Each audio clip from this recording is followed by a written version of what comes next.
Eh, el día de hoy entonces vamos a continuar hablando sobre la temática del sistema nervioso, ¿verdad? Como ustedes han visto, todo lo que tiene que ver con el sistema nervioso pues es algo intangible, ¿verdad? Y tiene que ver sobre todo con comportamiento. Pero aparte de las funciones mentales superiores, ¿verdad? Que son la cognición, el pensamiento y los comportamientos, también partes del cerebro están encargadas pues de modular el movimiento, ¿verdad? Y aparte de ello pues de modular la cognición. Entonces el día de ahora nos vamos a centrar en ciertas enfermedades pues que tienden a alterar estas funciones normales del cerebro, ¿verdad? Y pues a ello lo conocemos como la farmacología de las enfermedades neurodegenerativas. Cuando hablamos del término neurodegeneración, la palabra neurodegeneración viene pues de dos palabras, de neuro, que hace referencia a las neuronas, y degeneración, que tiene que ver con alteración tanto de la estructura o de la función de las neuronas. Y pues lo que me quiere decir el término neurodegeneración es cualquier situación patológica que de manera primaria afecte las neuronas, ¿verdad? Ya sea en su estructura o su función, como les mencioné. Entonces, existen otras enfermedades que también me pueden alterar las neuronas, pero de manera secundaria. Un ejemplo claro de eso, pues, corresponde a el ictus, o los tumores, o incluso los traumatismos, ¿verdad? Que estos me van a afectar a mí la función de las neuronas, pero de manera secundaria, y por tanto no se consideran enfermedades neurodegenerativas, ¿verdad? Existen otras enfermedades neuronales, bueno, no neuronales, sino que afectan al sistema nervioso central, pero no afectan a las neuronas per se, ¿verdad? Sino que afectan otra estructura del sistema nervioso y por tanto tampoco se consideran enfermedades neurodegenerativas. Un ejemplo de ello es la esclerosis múltiple, que no tiene no daña directamente las neuronas, sino que lo que daña es a la vaina de mielina, y por tanto pues no afecta en sí a los cuerpos neuronales, y por tanto pues no la consideramos una enfermedad neurodegenerativa, ¿verdad? Cuando se genera una enfermedad neurodegenerativa, dependiendo del tipo de enfermedad y dependiendo del grupo de neuronas que ésta tiende a afectar, va a desencadenar disfuncionalidades. Y estas disfuncionalidades van a tener que ver con las funciones del tipo de neurona que se pueda presentar, ¿verdad?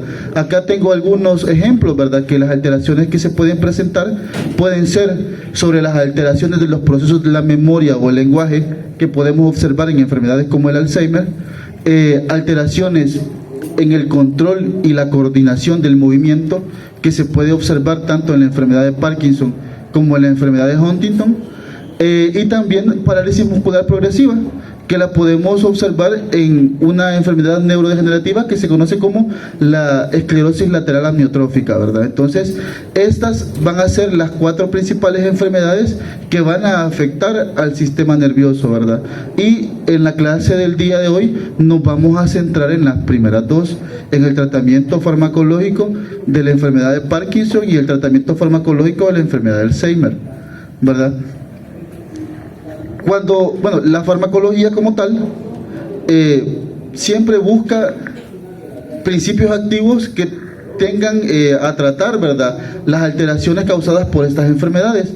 Entonces, en pro de eso, la investigación, las líneas de investigación se dividen en 2 principales, ¿verdad? El primero va a ser aquellos fármacos que intenten prevenir, retardar o paliar la aparición de la sintomatología propia de la alteración de los niveles de los neurotransmisores.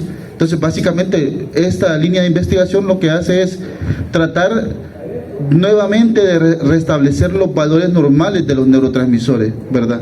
Y la siguiente, y la segunda, centra los estudios en los procesos de la muerte neuronal, ¿verdad? Entonces, lo que hacen es modular básicamente las rutas moleculares y las rutas celulares que estén implicadas con el proceso de muerte celular, ¿verdad?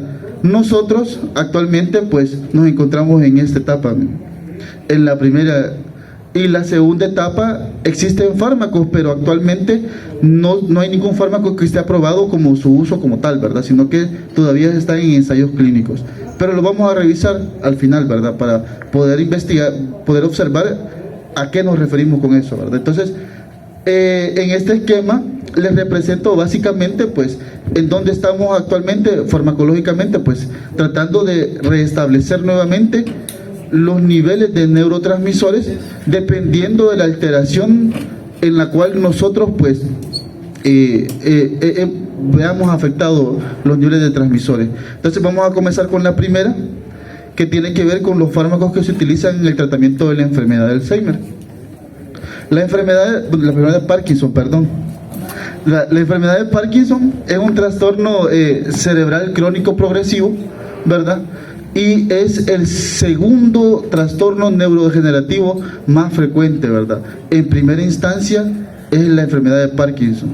Se dice de que aproximadamente de las personas mayores de 65 años alrededor del mundo, el 1% de estas personas están enfermas con enfermedad de Parkinson, ¿verdad?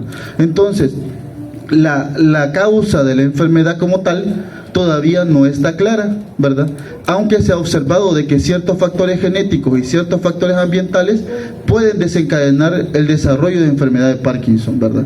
Entonces, de esta enfermedad existen dos características patológicas que son específicas e indicativas de la enfermedad de Parkinson, y esas van a ser, primero, inclusiones intraneuronales de agregados de alfa-sinucleína y neurodegeneración dopaminérgica.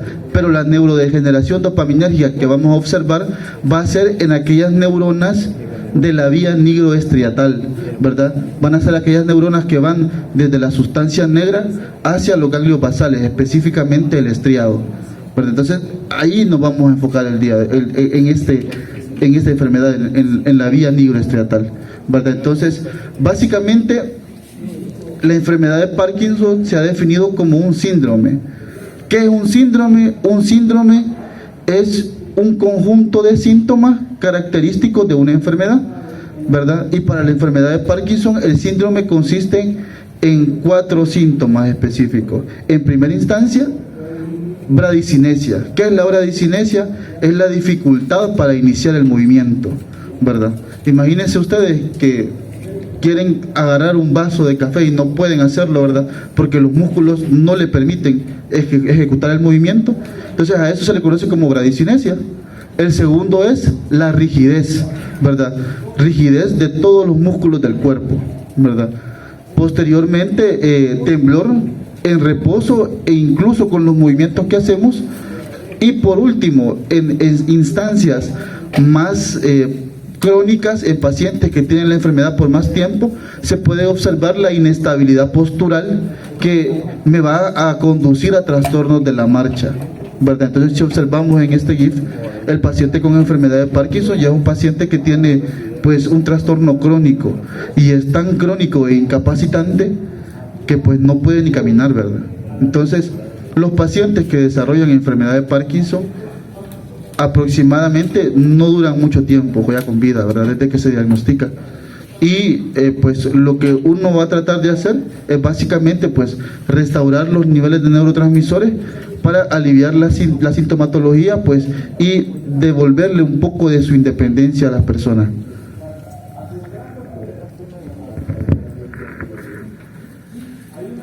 Muy bien, entonces vamos a hablar un poquito, ¿verdad? Para comprender cómo es que actúan los fármacos dopaminérgicos, tenemos que recordar nuevamente las vías nigroestriatales, ¿verdad?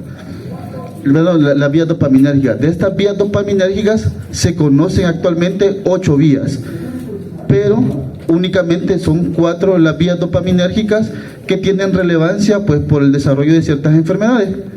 De estas, pues la que vamos a observar nosotros va a ser la vía nigroestriatal, que esta pues va desde la sustancia negra hacia los ganglios basales, específicamente al caudado y al putamen, ¿verdad? Y esta va a estar relacionada sobre todo con funciones de modulación del movimiento, ¿verdad? Entonces acá vamos a observar que cuando se ve afectada esta vía podemos encontrar enfermedades como la enfermedad de Parkinson o la enfermedad de Huntington. De la otra, la vía mesocortical, es la que nos van a hablar los compañeros pues más tarde, que va a ser la vía que se ve relacionada con el pensamiento, ¿verdad? Que va desde el área tegmental ventral hacia la corteza prefrontal. La vía mesolímbica, que la vamos a observar en la siguiente clase, que tiene que ver sobre todo con la modulación de la recompensa, ¿verdad? Entonces, esta vía, la vía mesolímbica, que va desde el área tegmental ventral hacia zonas límbicas, tienen que ver con la modulación de la recompensa y cuando se ven afectadas, pues podemos observar padecimientos como las adicciones. Y la última, la vía tuberoinfundibular, que va desde el hipotálamo hacia pues la hipófisis, es la encargada pues de observar, de regular la secreción de prolactina, ¿verdad? Entonces, con algunos fármacos vamos a observar algunos efectos adversos como la secreción de leche, ¿verdad? Porque se ven afectados los niveles de prolactina cuando utilizamos algunos de los fármacos dopaminérgicos. Esto ya se lo saben ustedes, ¿verdad? De que la dopamina pues es una catecolamina, ¿verdad? Entonces, pues su anillo estructural es el núcleo de catecol, ¿verdad? Posteriormente, a través de la tirosina hidroxilasa, se transforma en levodopa, ¿verdad? Y posteriormente, la levodopa, a través de la L-aminoácido aromático descarboxilasa o la L-dopa descarboxilasa, me la va a transformar en dopamina. En las neuronas dopaminérgicas, la sustancia negra, hasta acá se queda este proceso, hasta la conversión de dopamina. Posteriormente, pues cuando se recibe un impulso en el botón sináptico de las neuronas dopaminérgicas, estas liberan dopamina, ¿verdad?, hacia la hendidura sináptica, y en la hendidura sináptica pues puede pasar tres cosas: se recapta, se metaboliza, o esta se va a unir a los receptores, ¿verdad? Entonces, dependiendo del tipo de receptor al cual se una, pues así vamos a observar nosotros los efectos a nivel neuronal que estos puedan tener. Acá, ¿verdad?, tenemos un esquema de las enzimas principales que se ven con el metabolismo. Si la dopamina que se libera en la hendidura sináptica se recapta, esta nuevamente se vuelve a reciclar y se vuelve a meter a la vesícula, ¿verdad?, para tener un almacenamiento de la catecolamina. Si no, se metaboliza, y se puede metabolizar a través de tres enzimas. Primero, a través de la MAO, ¿verdad?, de la monoaminoxidasa, a través de la catecol o metiltransferasa, o a través de la aldehído deshidrogenasa. Presentes estos componentes enzimáticos en los botones terminales sinápticos, ¿verdad?, o también en las células gliales, ¿verdad? Y el principal metabolito va a ser el ácido homovalínico, que va a ser excretado por la orina. Es el principal metabolito que me va a metabolizar, pues, en última instancia, a la dopamina. De los receptores de dopamina tenemos dos grandes familias de receptores que se conocen como familia del receptor D1 y la familia del receptor D2, ¿verdad? De esta familia, pues los receptores D1 van a ser el receptor D1 y el receptor D5, que estos van a ser receptores metabotrópicos que van a estar acoplados a la proteína GI, ¿verdad? La familia de los receptores D1 van a ser receptores acoplados a la proteína GS. Entonces lo que van a hacer es activar la denilciclasa y posteriormente activar la vía del inositol 3-fosfato, ¿verdad? O sea, por lógica podemos deducir de que van a ser, el efecto que va a ser un efecto estimulante, ¿verdad? La familia de los receptores D2 van a comprender tres receptores, y estos también van a ser receptores metabotrópicos acoplados a la proteína G, pero en este caso va a ser la proteína GI, ¿verdad? Y por lo tanto, pues al estimular ese tipo de receptores, lo que se va a desencadenar va a ser un efecto inhibitorio, ¿verdad? Lo importante de acá es de que tanto receptores D1 como receptores D2 van a estar presentes en el estriado, ¿verdad? Y de los receptores D2 también van a estar presentes en la sustancia negra, pero no en todas las partes de la sustancia negra, porque la sustancia negra pues contiene dos partes importantes, ¿verdad? Una porción reticulada y una porción compacta, ¿verdad? Entonces los receptores D2 van a estar únicamente en la sustancia negra, en la porción reticulada. Ya más adelante va a tener sentido de por qué es así. ¿verdad? Entonces, ¿cómo es que los ganglios basales regulan el movimiento? Básicamente, los ganglios basales no es que ellos van a generar movimiento en sí, sino que básicamente son un motor auxiliar, ¿verdad? Un motor auxiliar junto al cerebelo que me van a modular el movimiento como tal. Acá en este esquema, en el primer esquema, pues podemos observar cómo es que los ganglios basales se conectan con el sistema de control motor córtico espinal, ¿verdad? En primera instancia, cuando nosotros ejecutamos un movimiento, pues primero se manda el estímulo desde la motoneurona superior, ¿verdad? Posteriormente hacia la motoneurona inferior, pero realiza un relevo, y el relevo lo realiza a través de los ganglios basales y a través del cerebelo, ¿verdad? Estas conexiones van a ser pues conexiones bastante complejas, y acá en este esquema pues podemos revisar, ¿verdad?, cómo es que se da todo este relevo, ¿verdad? Los impulsos para generar movimiento van a iniciar desde la corteza motora y desde las áreas premotoras y motoras suplementarias, ¿verdad? Posteriormente, para que estos sean trasladados hacia la formación reticular, ¿verdad?, primero tienen que pasar por los ganglios basales y por el cerebelo para modular el movimiento. De acá lo importante es observar esto, de que la sustancia negra modula la respuesta de los ganglios basales, ¿verdad?, específicamente del núcleo caudado y del putamen, y de esta manera la sustancia negra juega un papel fundamental a la hora de modular el movimiento, ¿verdad? Entonces, acá podemos observar de que para que nosotros nos podamos mover, primero tienen que pasar dos cosas. En primera instancia, aprender patrones de movimiento. Estos patrones de movimiento los aprendemos desde la infancia, ¿verdad? Desde agarrar un lápiz, pues un patrón de movimiento aprendido. Entonces, aprender los patrones de movimiento, para poder aprenderlos, el responsable es la vía del putamen, ¿verdad? Con la vía del putamen, básicamente lo que hace el putamen es nuevamente asociar las áreas de la corteza cerebral para recordar los patrones de movimiento. Y la otra vía tiene que ver con el control cognitivo de los patrones de movimiento. No solamente hacer movimientos porque sí, sino que tienen que tener un orden, ¿verdad? Y en esta vía es responsable el caudado, ¿verdad? El caudado pues va a ser el responsable de obtener las aferencias desde la corteza y mandar las eferencias nuevamente hacia la corteza a través del globo pálido y a través del tálamo nuevamente, para que éste vaya a subir y otra vez podamos hacer el movimiento. Entonces, cada vez que hacemos nosotros un movimiento, en primera instancia la corteza cerebral motora, ¿verdad?, manda señales hacia los ganglios basales generan el control del movimiento, retornan nuevamente las eferencias hacia el tálamo a través del globo pálido interno y a través de la porción reticulada de la sustancia negra, ¿verdad?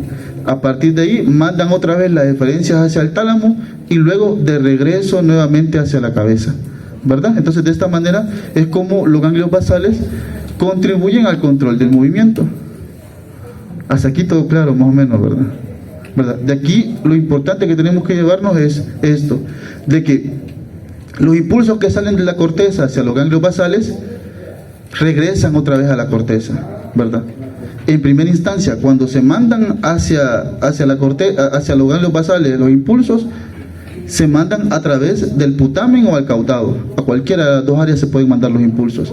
Y para que estos puedan retornar nuevamente al cerebro, primero tienen que sufrir un relevo en el tálamo, ¿verdad? Pero para sufrir este relevo en el tálamo tienen que salir las eferencias desde el globo pálido interno y desde la porción reticulada de la sustancia negra, ¿verdad? Entonces, esto es fundamental para que comprendamos posteriormente las vías del movimiento que vamos a observar, ¿verdad? Entonces, de manera clásica, el modelo clásico de los ganglios basales trata de explicar más o menos, ¿verdad?, de cómo es que se da todo este relevo del movimiento. Y para poder explicar esto, ha centrado primero en que existen núcleos de entrada y existen núcleos de salida. Los núcleos de entrada van a ser el caudado y el putamen, y los núcleos de salida van a ser el globo pálido interno y la porción reticulada de la sustancia negra, ¿verdad? Aparte de ello, también existen núcleos intrínsecos que también participan en la modulación del movimiento.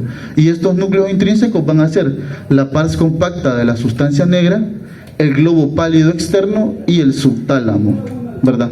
Entonces, a partir de todo esto, acá en el esquema podemos observar de que existen dos principales vías para el movimiento: la vía directa y la vía indirecta.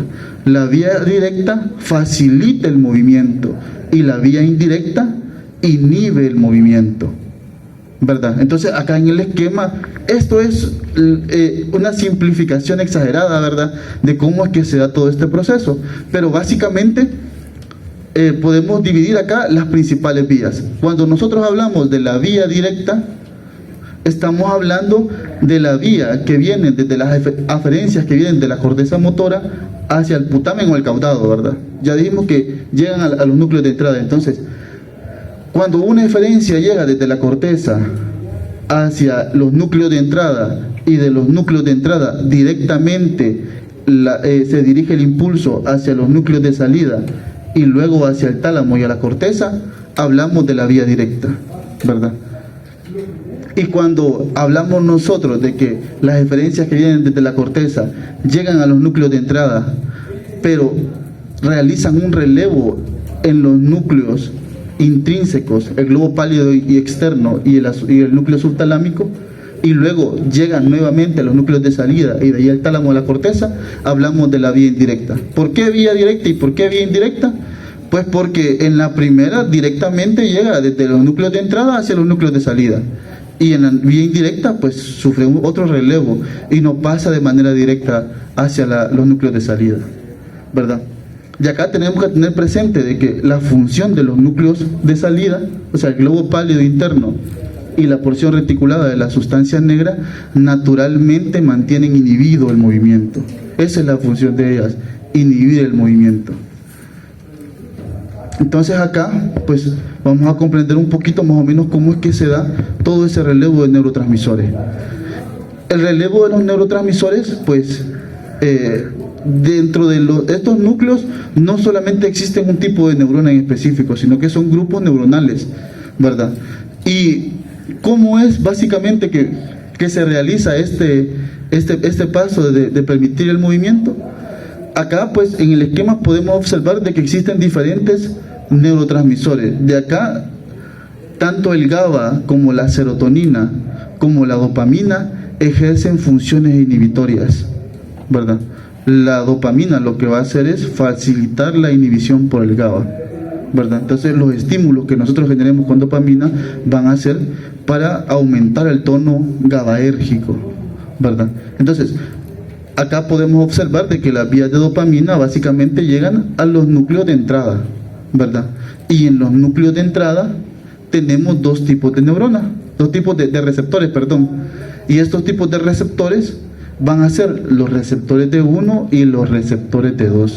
Cuando se activa la vía directa en los núcleos de entrada, estimulamos receptores T1.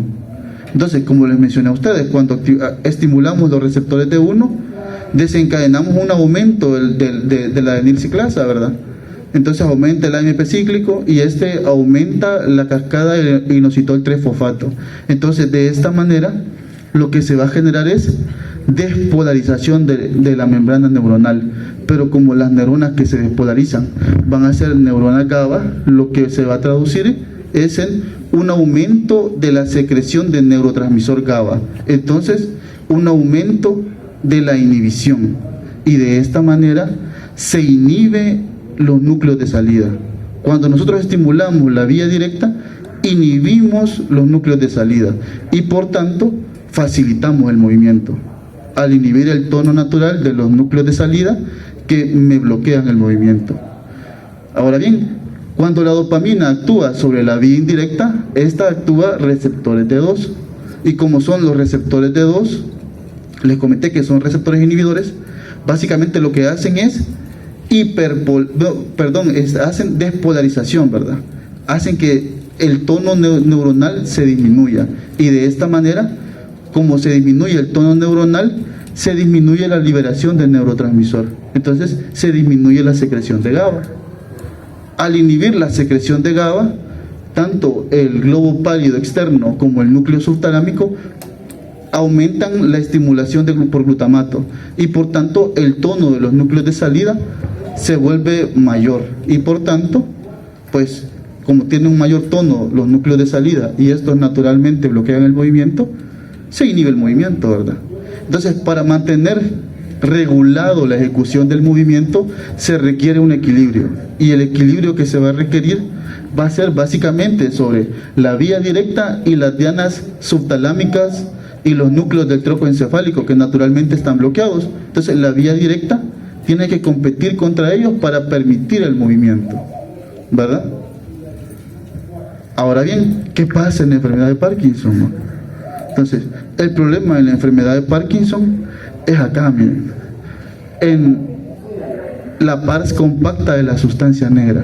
¿Qué es lo que pasa ahí? Hay una degeneración de las neuronas dopaminérgicas. Entonces, disminuye la producción de dopamina. De esta manera, pues lo que me va a generar a mí va a ser una hiperactividad de la vía indirecta y una hipoactividad de la vía directa. Y por tanto, se favorece la inhibición del movimiento, ¿verdad? Entonces, eso es lo que pasa en la enfermedad de Parkinson. Debido a que se inhibe la sustancia negra, la porción compacta, pues ya no existe la dopamina que me va a favorecer el tono inhibidor, ¿verdad? Pero en este esquema que les ha puesto Velázquez es un esquema pues un poquito más realista de las conexiones que se generan, ¿verdad? No existe únicamente una conexión de un neurotransmisor, sino que los núcleos de salida reciben efecto inhibidor, ¿verdad?, de parte del globo pálido externo y del estriado, pero a su vez también del núcleo subtalámico reciben estímulos excitatorios, ¿verdad? Entonces, de manera pues indirecta, al disminuir la cantidad de dopamina, vamos a ver aumentado pues el tono inhibidor, y de esta manera pues se inhibe el movimiento, ¿verdad? Cuando las personas son diagnosticadas con enfermedad de Parkinson, pues se ha visto de que aproximadamente el 70 al 80% de las neuronas dopaminérgicas ya no existen, ¿verdad? Entonces, pues ya es un poquito grave eso, ¿verdad? Y los mecanismos de apoptosis de las neuronas dopaminérgicas todavía no se entienden, pero se ha visto básicamente dos situaciones en las cuales sí pueden pasar. El primero va a ser un factor ambiental debido a un fármaco que se llama meperidina. Bueno, no el fármaco como tal, sino un metabolito tóxico de estas generan muerte neuronal, ¿verdad?, de las neuronas dopaminérgicas. Y la otra va a ser factores genéticos, ¿verdad?, que se ha visto que cuando está presente la proteína alfa-sinucleína, también los pacientes pueden desarrollar enfermedad de Parkinson. Ahora bien, de las enfermedades de Parkinson, únicamente el 5% se pueden explicar por esos mecanismos. Lo demás todavía no se conoce, ¿verdad? Entonces todavía estamos en pañales. Posteriormente, cuando ya al paciente le diagnosticamos enfermedad de Parkinson, podemos observar diferentes síntomas, ¿verdad?, secundarios a la disminución de los niveles de dopamina. Los principales, bueno, podemos catalogarlos en dos grandes síntomas. Primero, síntomas tempranos y síntomas tardíos. Los síntomas tempranos van a ser la tríada clásica, ¿verdad?, la rigidez, la bradicinesia y el temblor en reposo. Pero junto con ellos, o incluso antes de presentar los síntomas motores primarios, los pacientes pueden presentar síntomas no motores tempranos. Y esos síntomas no motores pues pueden ser la hiposmia, la fatiga, las alteraciones de la conducta del sueño REM, depresión y estreñimiento, ¿verdad? Hiposmia, ya saben ustedes qué es hiposmia, ¿verdad? La hiposmia es pues una disminución de la percepción de los olores, ¿verdad? Entonces es un síntoma que se puede estar presente en situaciones preclínicas, ¿verdad?, en la enfermedad de Parkinson. Y de ahí, pues a medida que la enfermedad va progresando, se van perdiendo cada vez más neuronas, pero no únicamente neuronas dopaminérgicas. Acá les he hablado un poquito de las neuronas dopaminérgicas, pero no únicamente las neuronas dopaminérgicas se ven afectadas, sino que también otros grupos neuronales, y por tanto pues la variedad de síntomas que vamos a observar va a ser pues mayor. Acá les he puesto dentro de los síntomas axiales pues la inestabilidad postural que viene ya con los pacientes que tienen una enfermedad crónica. Si ustedes se fijan, en el paciente que le puse en el GIF, él tenía ya inestabilidad postural, entonces era un paciente que incluso tenía trastornos de la marcha y ya no podía caminar, ¿verdad? Aparte de ello, pues pueden aparecer trastornos neuropsiquiátricos como ansiedad, alucinaciones, agitación, trastornos neurodegenerativos, ¿verdad? Como cialorrea, incontinencia urinaria, nocturia, ¿verdad? Que es básicamente que van más veces al baño en la noche. Y disfunción sexual, ¿verdad? Aparte de ello, hipotensión ortostática, y dentro del deterioro cognitivo que se puede presentar, pueden ser deterioro cognitivo ligero hasta presentar demencia, ¿verdad? Entonces, todos los síntomas lo que nos dice es de que no únicamente se pierden neuronas dopaminérgicas, sino que también se pueden perder otro tipo de neuronas, ¿verdad? Lo grave de esto es que incluso cuando nosotros instauramos el tratamiento dopaminérgico, el mismo tratamiento dopaminérgico me puede generar efectos adversos, ¿verdad? Y esos efectos adversos que el mismo tratamiento dopaminérgico me puede generar van a ser efectos leves como náuseas, o pueden ser tanto complicaciones motoras como no motoras, ¿verdad? El mismo tratamiento farmacológico con dopamina, bueno, con levodopa, me puede presentar alucinaciones, por ejemplo, ¿verdad? Y que es un síntoma que lo podemos observar también como parte natural de la enfermedad. Entonces, ¿qué vamos a hacer nosotros como médicos, ¿verdad?, para tratar a los pacientes con enfermedad de Parkinson? Pues el tratamiento de la enfermedad de Parkinson la podemos catalogar en dos grandes grupos. El primero va a ser aquellos fármacos basados en la estimulación dopaminérgica y los fármacos no dopaminérgicos. Cuando hablemos de los fármacos basados en la estimulación dopaminérgica, estos van a ser los que tienen mayor efectividad, ¿verdad? Y básicamente estamos en eso, en la restauración de la denervación dopaminérgica, ¿verdad? Entonces, de acá podemos tener dos grandes grupos de medicamentos. El primero, y el que tiene mayor eficacia y el que se utiliza, ¿verdad?, en mayor medida, va a ser la levodopa, ¿verdad? Junto con la levodopa se pueden administrar otros medicamentos para aumentar la biodisponibilidad de la levodopa, que pueden ser inhibidores de la L-aminoácido aromático descarboxilasa, ¿verdad? Y aparte de ello, cuando ya se ha transformado la levodopa en dopamina, podemos aumentar la biodisponibilidad de la dopamina a través de inhibidores de la catecol o metiltransferasa, o a través de los inhibidores de la MAO-B, ¿verdad? En otras situaciones también se pueden utilizar fármacos que estimulen directamente a los receptores, específicamente los receptores D2, ¿verdad? Y de esto van a ser los agonistas de los receptores dopaminérgicos, básicamente, ¿verdad? Entonces, eso es lo que vamos a utilizar. De aquí, de los fármacos no dopaminérgicos, la mayoría de estos fármacos van a ser fármacos que se utilizan para tratar los efectos adversos, ¿verdad? O incluso tratar todos los demás síntomas que tengan que ver con el progreso de la enfermedad. Entonces, por ejemplo, acá tenemos los antimuscarínicos, ¿verdad? Si los pacientes presentan cialorrea, que es básicamente aumento de la secreción de saliva, pues podemos dar un antimuscarínico para disminuir eso, ¿verdad? Si un paciente tiene incontinencia urinaria, también podemos utilizar un antimuscarínico, ¿verdad? Para el temblor podemos utilizar betabloqueadores. Y este de acá, el estimulador de la liberación de dopamina e inhibidor de los receptores de glutamato, en este caso pues hablamos de un fármaco en específico que se llama la amantadina, que es un antiviral, ¿verdad?, que tiene también este efecto. Entonces también se puede utilizar como fármaco para potenciar el tono dopaminérgico, únicamente de estos de acá, ¿verdad?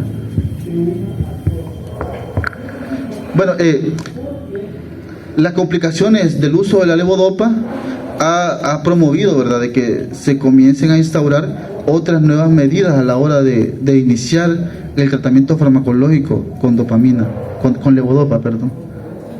Entonces vamos a comenzar a hablar primero de los fármacos dopaminérgicos. De estos fármacos dopaminérgicos, el primero que vamos a utilizar es la levodopa. ¿Por qué creen ustedes que utilizamos levodopa si existe la dopamina? ¿Verdad? Ustedes en la temática de las catecolaminas, ¿verdad?, de los fármacos adrenérgicos, vieron que la dopamina existe, ¿verdad?, y se puede administrar. Pero ¿por qué levodopa y no dopamina? Ajá.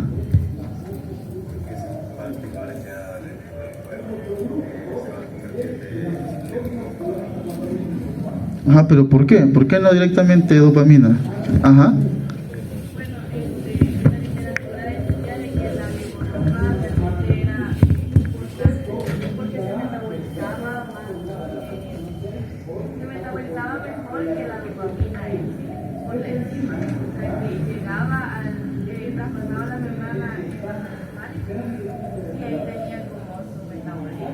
O sea, tiene que ver con la distribución, ¿verdad? Recordemos que las catecolaminas son moléculas polares y las moléculas polares no atraviesan membrana, ¿verdad? Entonces, administramos su precursor, ya que su precursor pues tiene mecanismos para poder penetrar membranas tanto a nivel intestinal como la barrera hematoencefálica, por eso, ¿verdad? Por la distribución. Gracias. Bueno, entonces, de la levodopa, pues podemos decir algunas cositas, ¿verdad? Primero, que tiene una pobre biodisponibilidad, ya que inmediatamente nosotros lo administramos, esta se comienza a metabolizar de manera periférica. Solo se absorbe en el intestino y se comienza a metabolizar. Entonces, se dice de que de la dosis de levodopa que uno administra, del 1 al 3% únicamente llega a su diana farmacológica, ¿verdad? Lo demás es metabolizado. Entonces, por ello es que la levodopa se administra con un inhibidor de la L-aminoácido aromático descarboxilasa, ¿verdad? Entonces, por ello es. El efecto terapéutico de la levodopa, pues, se mantiene durante todo el curso de la enfermedad, pero en los primeros 3 años es óptimo, y a partir de ahí se comienza a observar que comienza a reducirse el efecto, ¿verdad? ¿Por qué?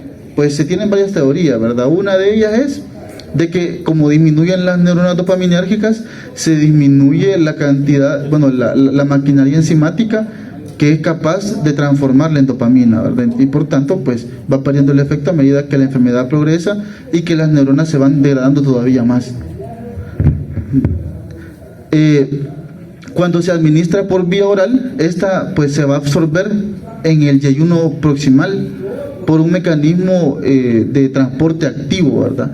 Este mecanismo de transporte activo se debe a un transporte específico y saturable de aminoácidos, generalmente aminoácidos grandes, ¿verdad? Entonces, cuando nosotros comemos alimentos pues de origen proteínico, ¿verdad? Carnes, se disminuye la absorción de levodopa, ¿verdad?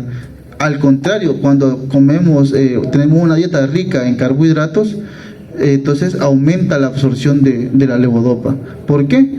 Porque cuando comemos carbohidratos se aumenta la secreción de insulina, y al aumentar la secreción de insulina también pues se aumenta la absorción de los aminoácidos, ¿verdad? Entonces, por ello es de que al comer bastantes alimentos ricos en carbohidratos, pues aumenta la absorción de la levodopa. Aparte de ello, pues es metabolizada por la dopa descarboxilasa o la L-aminoácido aromático descarboxilasa. Pero aparte de ello, cuando ya es transformado en dopamina, la dopamina se va a metabolizar a través de la MAO-B y a través de la catecol o metiltransferasa, ¿verdad? El uso de levodopa pues puede generar un montón de efectos adversos. De esos existen unos que son leves, que pueden ser náuseas, vómitos y anorexia, que se puede tratar con el uso de antieméticos.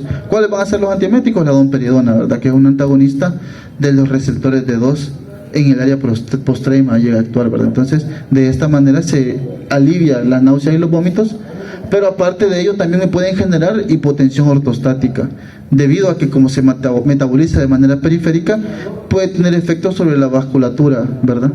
Y dilata la vasculatura esplácnica y también la vasculatura renal, y me puede generar de esta manera hipotensión ortostática. Si activa los receptores adrenérgicos, también me puede generar arritmias, y aparte de ello también me genera disinesia. El uso de la levodopa me puede generar disinesias, que van a ser básicamente dificultad para iniciar el movimiento, la disinesia, ¿verdad?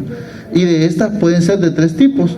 De pico de dosis, cuando se administra la levodopa y se alcanzan dosis máximas de dopamina, la misma cantidad de dopamina que está presente me va a inhibir el inicio del movimiento. Entonces, aparte de ello, también me pueden dar disinesia porque hay demasiada dopamina o porque hay poca dopamina, ¿verdad? Y aparte de ello, me puede dar una distonía off, La distonía off tiene que decir de que el paciente no se puede mover, ¿verdad? Imagínense ustedes que se despierten y no se pueden mover, ¿verdad? Aunque quieran moverse, pues eso me va a generar el uso de levodopa, ¿verdad? Entonces, básicamente, pues es una complicación bastante grave, ¿verdad? Se dice de que aproximadamente eso es lo que tiende a alterar sobre todo a los pacientes, ¿verdad? No tanto el temblor, sino más bien la dificultad para comenzar el movimiento. Y acá tenemos un esquema de por qué utilizamos levodopa, ¿verdad? Porque la levodopa básicamente, esta también puede atravesar la barrera hematoencefálica, porque a nivel de la barrera hematoencefálica tenemos un transportador de aminoácidos que también utiliza energía, o sea que es un tipo de transporte activo. Entonces también la levodopa puede atravesarla y no la dopamina, ¿verdad? Por ello es que utilizamos levodopa. Básicamente en este esquema es lo mismo que estábamos revisando. Luego tenemos los fármacos que aumentan la biodisponibilidad. De estos fármacos que aumentan la biodisponibilidad de la levodopa y la dopamina tenemos los primeros, los inhibidores de la LAAD, ¿verdad?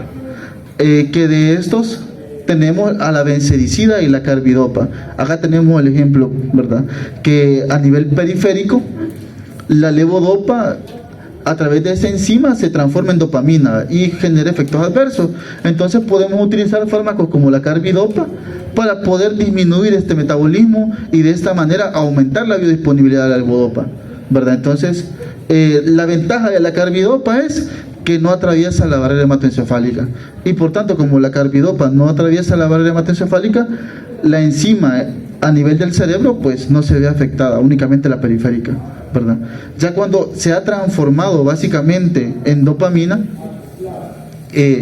bueno, la levodopa también a nivel periférico se puede convertir en 3-O-metildopa, ¿verdad? Este 3-O-metildopa no tiene relevancia clínica, pero básicamente compite con la levodopa para atravesar la barrera hematoencefálica y puede disminuir la biodisponibilidad. Entonces podemos utilizar inhibidores de la COM para disminuir la producción de este medicamento y de esta manera pues aumentar más todavía la biodisponibilidad de la levodopa, ¿verdad?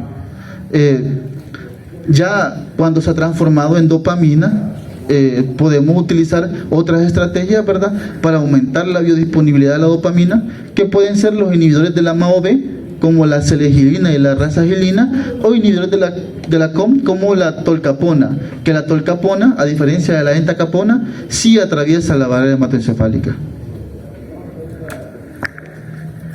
De ahí tenemos otro grupo de medicamentos que son los agonistas dopaminérgicos. De estos agonistas dopaminérgicos, pues podríamos clasificarlos en dos familias: los que tienen naturaleza ergótica y los de naturaleza no ergótica. Los que se utilizan actualmente van a ser los no ergóticos, ¿verdad? Porque los ergóticos tienen muchos efectos adversos. Entonces los que se utilizan van a ser los no ergóticos y básicamente van a tener, estos medicamentos lo que van a hacer estimular a los receptores de dopamina directamente y por tanto van a tener ciertas ventajas sobre pues la levodopa, ¿verdad? ¿Y cuáles van a ser esas ventajas?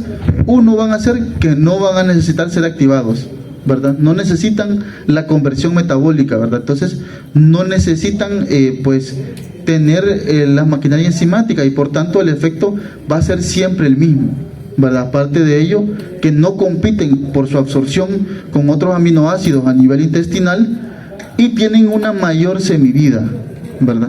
Existen unos como la apomorfina que tiene una semivida muy prolongada, ¿verdad? Y aparte de ello, que también se puede combinar con la levodopa, ¿verdad? Entonces, como estrategia en las fases finales lo podemos combinar con levodopa para reducir la aparición de las discinesias, ¿verdad? Dentro de los efectos adversos, básicamente son lo mismo que con la levodopa, pero en este tipo de medicamentos se ha observado trastornos del control de impulsos. Los pacientes que consumen agonistas dopaminérgicos pueden desarrollar una característica propia de los pacientes que padecen adicciones, ¿verdad? Algunos pacientes se hacen adictos a los juegos de azar, por ejemplo, ¿verdad? Entonces hay que advertir a los pacientes que si uno administra estos medicamentos, es posible de que alguno de ellos se haga adicto al juego o que adquieran otras características propias de los pacientes adictos, ¿verdad? De ahí tenemos fármacos no dopaminérgicos y esto los vamos a utilizar sobre todo, como les mencioné, ¿verdad?, para tratar la sintomatología del efecto que me esté produciendo la enfermedad. Por ejemplo, en los pacientes que comienzan a desarrollar demencia, en ellos podemos utilizar algunos fármacos como los anticolinestéricos, ¿verdad? En los pacientes que comiencen a desarrollar alucinaciones o psicosis, podemos utilizar fármacos antipsicóticos como la clozapina o la quetiapina, ¿verdad? Y también, dependiendo de cualquier síntoma que me vaya a presentar, pues así va a ser el fármaco que yo voy a utilizar, ¿verdad? Entonces, si se fijan acá, existen están un montón de medicamentos. Algunos de estos ustedes ya los conocen, ¿verdad? Y los otros los van a ir conociendo a medida que vayamos avanzando en la farmacología,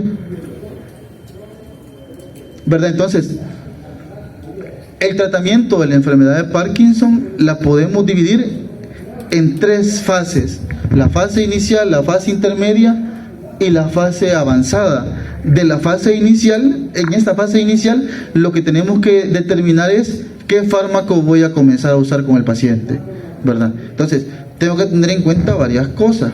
Primero, si el paciente es mayor o menor de 65 años, ¿verdad? En primera instancia, eso tengo que pensar, ¿verdad?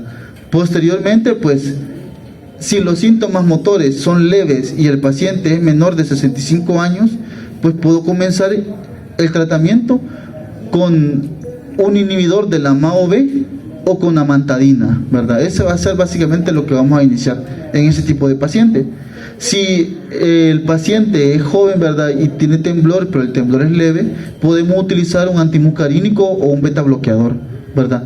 En aquellos pacientes que el deterioro sea significativo en las actividades diarias, acá ya podemos pensar si utilizamos un agonista dopaminérgico y podemos utilizar domperidona para evitar las náuseas y los vómitos, ¿verdad?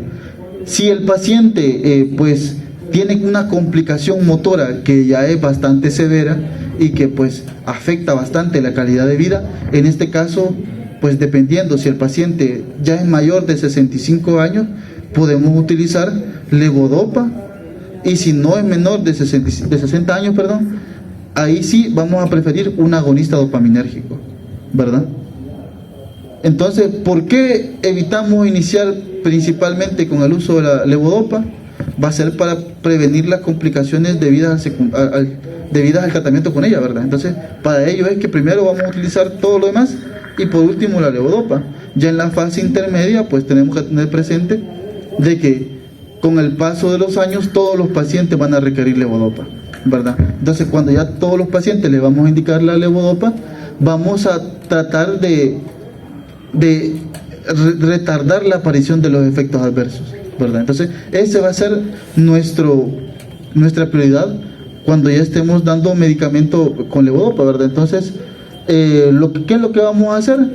A la levodopa le vamos a añadir un inhibidor de la COM, un IMAO o un agonista dopaminérgico con el fin de inhibir las fluctuaciones, ¿verdad? Las disinesias que se presentan, ¿verdad? Y si las fluctuaciones de los efectos adversos no se pueden controlar con tratamiento farmacológico, hay otras alternativas, ¿verdad? Primero, el uso de la apomorfina, que era un agonista dopaminérgico de acción prolongada, ¿verdad? Pero también se pueden utilizar estrategias como el duodopa, que el duodopa básicamente es la administración del levodopa a través de una bomba, ¿verdad? Una bomba de manera constante en el tejido subcutáneo. Y en última instancia también se puede hacer algo que se llama estimulación cerebral profunda, ¿verdad? La estimulación cerebral profunda es básicamente la colocación de ciertos electrodos a nivel de la sustancia negra, ¿verdad? Para de esta manera, pues, de manera manual estimular la despolarización de las neuronas. Y por último, en la fase avanzada, ¿verdad? ¿Qué es lo que vamos a hacer en la fase avanzada? El control de las complicaciones derivadas de la enfermedad o del tratamiento. En este caso, pues, dependiendo del efecto, de cuál efecto o cuál síntoma me esté produciendo la enfermedad o el tratamiento farmacológico, así vamos a utilizar el tratamiento, ¿verdad? Como le mencioné previamente. Si el paciente, pues, tiene nicturia, podemos utilizar un antimuscarínico. Si el paciente tiene demencia, un anticolinestérasico. Y así, ¿verdad? Dependiendo de cuál es el efecto que vayamos observando, ¿verdad? Y de acá lo importante es, pues, decirle a la familia, ¿verdad?, de que el paciente ya no es independiente, sino que va a llegar un momento en el que va a ser dependiente totalmente, y por tanto, pues, el apoyo familiar va a ser esencial en ese tipo de personas, ¿verdad? Aparte de ello, pues hacer hincapié en el riesgo de las caídas que va a tener, y más que son personas mayores, pues con cada caída hay riesgo de fractura de la cadera, por ejemplo, ¿verdad? O sea, son complicaciones bastante graves, ¿verdad? Entonces, básicamente ese sería el tratamiento con la enfermedad de Parkinson. No sé si hay dudas o preguntas con respecto al Parkinson. ¿O todo claro? Vale. Entonces, vamos con la siguiente enfermedad, esta ya un poquito más rápida, que va a ser los fármacos utilizados en la enfermedad del Alzheimer, ¿verdad? El Alzheimer también es un trastorno neurodegenerativo crónico progresivo que media vez lo diagnosticamos ya es imparable. Y el paciente que se le diagnostica con Alzheimer aproximadamente en 10 años ya ha fallecido, ¿verdad? Entonces es una enfermedad pues bastante cruel, ¿verdad? ¿Qué es lo que hace el Alzheimer? Básicamente genera alteraciones en las funciones mentales superiores, ¿verdad? Específicamente con la memoria. Ese es el síntoma cardinal, pérdida de la memoria, y aquí es donde inicialmente se comienza a observar que el paciente pues no está bien, ¿verdad? Entonces, en este caso, la memoria que se pierde inicialmente va a ser la memoria de trabajo y la memoria a corto plazo, ¿verdad? Entonces, al progresar la enfermedad, se va deteriorando otras funciones cognitivas y después se presentan otros trastornos del comportamiento, ¿verdad? Los pacientes se vuelven agresivos, porque inicialmente se creía que solamente se veían afectadas las neuronas nicotínicas, ¿verdad? Pero no, al final lo que se produce va a ser un deterioro pues del cerebro en todas sus áreas, ¿verdad? Fue en el año 1907 cuando este señor Alois Alzheimer describió por primera vez los rasgos característicos de la enfermedad de Alzheimer, y básicamente pues los principales van a ser dos. El primero va a ser una extensa distribución de los ovillos neuronales y también la aparición de placas amiloides. Estos son los principales efectos que podemos observar que me pueden generar a mí la enfermedad de Alzheimer, ¿verdad? Aparte de ello también se puede observar astrogliosis, pérdida neuronal y alteraciones vasculares. De acá, ¿verdad?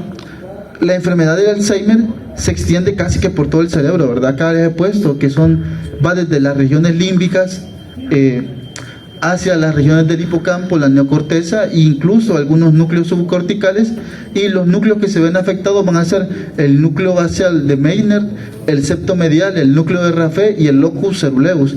De esas estructuras lo importante es que existen neuronas colinérgicas en ese nivel. Entonces lo que se ha observado es que el deterioro cognitivo va de la mano con el deterioro de las neuronas colinérgicas, ¿verdad? Y por lo tanto, el tratamiento farmacológico del déficit cognitivo va a ir enfocado en restaurar nuevamente el tono colinérgico, ¿verdad?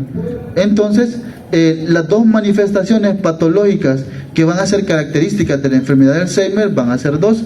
La primera va a ser los depósitos de un péptido, ¿verdad? Que se conoce como el péptido beta amiloide, el péptido A-beta, ¿verdad? Y estos depósitos de péptido amiloide puede estar presente en el parénquima celular o en los vasos sanguíneos, ¿verdad? Aparte de ello, también otra característica es la formación de los ovillos neurofibrilares. Y de estos, ¿qué son estos ovillos neurofibrilares? Básicamente van a ser una forma hiperfosforilada de una proteína neuronal, ¿verdad? Y a esta forma hiperfosforilada se le conoce como el nombre de tau, ¿verdad? Entonces, no se le puede olvidar eso, tau, ¿verdad? El tau es característico de esta enfermedad. Entonces, acá en este esquema, pues podemos observar cómo es que se observa el deterioro cognitivo a medida que la enfermedad avanza, ¿verdad? Y a medida que un paciente ya presenta etapas avanzadas de la enfermedad, hay un gran deterioro tanto en la sustancia blanca como en la sustancia gris, ¿verdad? Del cerebro, ¿verdad? Esa proteína neuronal que se hiperfosforila, lo que me va a generar a mí va a ser desintegración de los microtúbulos. Los microtúbulos van a ser proteínas estructurales de las neuronas. Entonces, cuando se hiperfosforila, se destruye y por tanto pues favorece la muerte celular. De acá, ¿verdad? Yo siempre digo de que entender la fisiopatología me hace más fácil a mí comprender el uso de los fármacos, ¿verdad? Entonces, de acá, de la fisiopatología, pues tenemos que entender algunas cosas. Primero, el amiloide es una proteína estructural, no siempre es mala, ¿verdad? Pero existen ciertas situaciones que me la vuelven insoluble. Normalmente el amiloide se libera en su forma pues acuosa, en su forma soluble, a través de una enzima que se llama secretasa alfa. Esta secretasa alfa lo que me va a hacer a mí es cortar el amiloide en su forma sana, por decirlo así. Pero existen ciertas condiciones que me generan a mí otras enzimas que se llaman secretasas beta y gamma. Estas secretasas van a ser las responsables de producirme el péptido AB o el beta amiloide, ¿verdad? Entonces, existen fármacos que van a ir enfocados en este tipo de enzimas, ¿verdad? Como vamos a ver más adelante. Este péptido A beta va a generar básicamente pues placas, ¿verdad? Y que junto con la hiperfosforilación del tau me van a contribuir a la disfunción celular y la activación de mecanismos de apoptosis, ¿verdad? Y que posteriormente me van a llevar a mí a la muerte celular y posteriormente al deterioro que se observa en la enfermedad de Parkinson. De las causas no se conoce a cabalidad cuáles van a ser las causas que me producen el Alzheimer, ¿verdad? Pero se han identificado algunas pocas, ¿verdad? De estas existen dos formas principales de enfermedad de Alzheimer, una que es la familiar y la no familiar. La familiar aproximadamente es el 1% de los casos, ¿verdad? Y la no familiar es la más frecuente, ¿verdad? Pero de la familiar se ha observado de que existen ciertas alteraciones en algunos genes que se conocen con el nombre de preselenina, y de esa puede ser preselenina 1, preselenina 2 y el precursor del péptido amiloide. Cuando se presentan estas mutaciones siempre se va a presentar enfermedad de Alzheimer, ¿verdad? Aparte de ello también el síndrome de Down me puede generar Alzheimer, junto con la susceptibilidad genética de una apolipoproteína, ¿verdad? Que se ha observado, que va a ser la apolipoproteína E4. Entonces, en el tratamiento de la enfermedad de Parkinson, ¿qué es lo que vamos a hacer? Tratar el déficit cognitivo, ¿verdad? ¿Y cómo lo vamos a hacer? Pues aumentando el tono,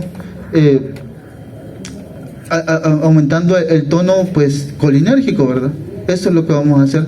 A pesar de saber la fisiopatología de la enfermedad, actualmente lo que se hace pues es únicamente utilizar inhibidores de la anticolinesterasa y la memantina, ¿verdad? Eso van a ser los fármacos que vamos a utilizar. De acá no es mucho lo que vamos a revisar, ¿verdad? Y básicamente lo que vamos a hacer es tratar el deterioro progresivo, ¿verdad? Entonces, ¿cómo lo vamos a hacer? A través de inhibidores de la acetilcolinesterasa y antagonistas del receptor del NMDA, que es un receptor de glutamato.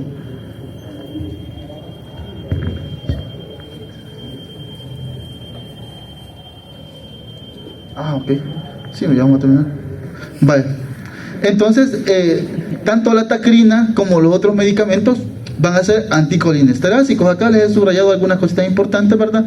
Que básicamente la tacrina lo que hace es inhibir la acetilcolinesterasa cerebral. Ese fue el primer medicamento que se utilizó para la enfermedad de Alzheimer, ¿verdad? Pero se dejó de utilizar debido a que genera una hepatotoxicidad grave, ¿verdad? Y los efectos adversos son graves. Entonces, básicamente se los puse acá para que ustedes lo conozcan. Ponemos un poquito de historia del tratamiento del Alzheimer. De ahí tenemos el donepezilo y la galantamina, que ambos van a ser pues inhibidores de la acetilcolinesterasa cerebral, ¿verdad? Y de estos, el donepezilo consigue mejorar la cognición y la capacidad funcional de los pacientes en aproximadamente el 90% de los pacientes que se utiliza este medicamento. Entonces es un medicamento bastante bueno, ¿verdad? Y las indicaciones clínicas, pues, para la enfermedad de Alzheimer de leve a moderadamente grave. La galantamina también, ¿verdad? Inhibe la acetilcolinesterasa cortical, pero aparte de ello también inhibe la butirilcolinesterasa, ¿verdad? 50 veces más que los otros medicamentos, tiene una buena biodisponibilidad, ¿verdad? Y aparte de ello también la podemos utilizar para las mismas indicaciones que el donepezilo. De estos tenemos a la ribastagmina, que va a inhibir también a la acetilcolinesterasa y a la butirilcolinesterasa, ¿verdad? Y también, pues, básicamente lo vamos a utilizar para el tratamiento de la demencia debido a Alzheimer y también a la demencia de la enfermedad de Parkinson. Los otros no se ha visto una eficacia como tal en la demencia, en la enfermedad de Parkinson, pero la ribastigmina sí, ¿verdad? Y por último, tenemos a la memantina, que esta memantina no es un anticolinesterásico, sino que lo que es un antagonista de los receptores de glutamato, específicamente los tipos de NMDA, ¿verdad? Y básicamente esta va a estar indicado para el tratamiento del Alzheimer de moderado a grave, y los efectos adversos que me pueden generar van a ser sobre todo pues alucinaciones, confusión, vértigo, y cefalea y fatiga, ¿verdad? Entonces básicamente eso es el tratamiento actual que tenemos. De acá les he puesto este cuadrito que ustedes van a ver en Velázquez, que tiene cosas bien curiosas, ¿verdad?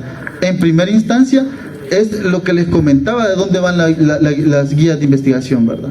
Por ejemplo, ustedes todavía no han visto, bueno, en el siguiente ciclo vamos a ver la clase del ensayo clínico, ¿verdad? Entonces, cuando nosotros observamos el ensayo clínico, básicamente es el paso que llevan todos los fármacos para poder ser utilizados en el humano, ¿verdad? Entonces, son 4 las fases y los medicamentos que están en la fase 3 son varios, ¿verdad? Lo curioso de acá es, por ejemplo, acá miren, de que tenemos inhibidores de la secretasa beta. Entonces ya se piensa en los mecanismos que me generan a mí la destrucción celular. Aparte de ello, tenemos inmunización pasiva frente al péptido A beta. ¿Qué es la inmunización pasiva? Pues la colocación de anticuerpos monoclonales, ¿verdad? Aparte de ello, también me llamó la atención acá de que también en estudios de fase 2 y de fase 2 y 3 tenemos inmunización activa frente al tau, ¿verdad? ¿Qué es la inmunización activa? La inmunización activa es básicamente la vacuna, ¿verdad? Entonces ya vamos pensando más o menos en cómo estos medicamentos van a pues mejorar el tratamiento de la enfermedad de Alzheimer, ¿verdad? Entonces ahí lo revisan más o menos ya en su libro de texto con más calma, y recuerden de que la clase básicamente es una guía de estudio, ¿verdad? De cómo ustedes tienen que ir a leer. Y eso sería todo. No sé si tienen dudas o preguntas con respecto a la clase.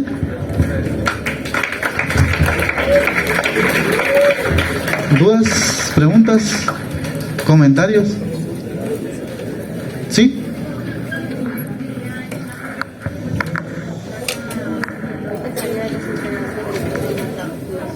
No. Son 2 cosas diferentes, ¿verdad? Bueno, acá la compañera tiene una pregunta, y es con la fisiopatología del Alzheimer, ¿verdad? Básicamente existe algo que se llama el péptido precursor del amiloide, ¿verdad? La de anterior. Ajá. En esta básicamente lo que les he puesto es la importancia del tau, porque el tau es básicamente pues esto, una proteína neuronal asociada a los microtúbulos. Los microtúbulos son proteínas estructurales que me dan forma a la neurona, me dan forma, sostén y soporte a la neurona. Entonces cuando se fosforila ya no se llama proteína neuronal, sino que se llama tau. A la forma hiperfosforilada se le conoce con el nombre de tau, y lo que me va a hacer a mí es desintegración de los microtúbulos, ¿verdad? Ese es un mecanismo de muerte neuronal junto con el péptido AB, ¿verdad? Entonces, junto a la formación de los ovillos debido al tau y la formación de placas, me van a conducir a la disfunción celular, que en última instancia me producen la muerte celular. ¿Otra pregunta?